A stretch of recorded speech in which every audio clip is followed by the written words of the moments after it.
गहरे जल के ऊपर अंधियारा था तथा परमेश्वर का आत्मा जल के ऊपर मंडलाता था। तब परमेश्वर ने कहा, उजियाला हो, तो उजियाला हो गया। और परमेश्वर ने उजियाले को देखा कि अच्छा है, और परमेश्वर ने उजियाले को अंधियारे से अलग किया। और परमेश्वर ने उजियाले को दिन और अंधियारे को रात कहा, तथा सांझ हुई फिर भोर हुआ। इस प्रकार पहला दिन हो गया। फिर परमेश्वर ने कहा, जल के बीच एक ऐसा अंतर हो कि जल दो भाग हो जाए। तब परमेश्वर ने एक अंतर करके उसके नीचे के जल और उसके ऊपर के जल को अलग अलग किया, और वैसा ही हो गया। और परमेश्वर ने उस अंतर को आकाश कहा, तथा सांझ हुई फिर भोर हुआ। इस प्रकार दूसरा दिन हो गया।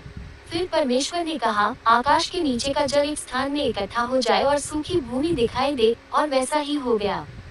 और परमेश्वर ने सूखी भूमि को पृथ्वी कहा, तथा जो जल इकट्ठा हुआ उसको उसने समुद्र कहा। और परमेश्वर ने देखा कि अच्छा है।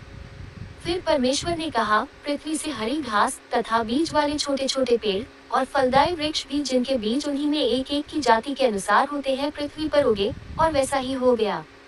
तो पृथ्वी से हरी घास और छोटे छोटे पेड़ जिनमें अपनी अपनी जाति के अनुसार बीज होता है, और फलदायी वृक्ष जिनके बीज एक एक की जाति के अनुसार उन्हीं में होते हैं उगे। और परमेश्वर ने देखा कि अच्छा है।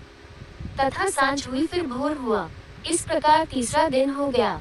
फिर परमेश्वर ने कहा, दिन को रात से अलग करने के लिए आकाश के अंतर में ज्योतियां हो, और वे चिन्हों और नियत समयों और दिनों और वर्षों के कारण हो।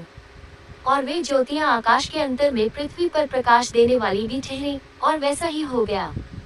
तब परमेश्वर ने दो बड़ी ज्योतियां बनाई, उनमें से बड़ी ज्योति को दिन पर प्रभुता करने के लिए, और छोटी ज्योति को रात पर प्रभुता करने के लिए बनाया, और तारागण को भी बनाया। परमेश्वर ने उनको आकाश के अंतर में इसलिए रखा कि वे पृथ्वी पर प्रकाश दें, तथा दिन और रात पर प्रभुता करे, और उजियाले को अंधियारे से अलग करे। और परमेश्वर ने देखा कि अच्छा है।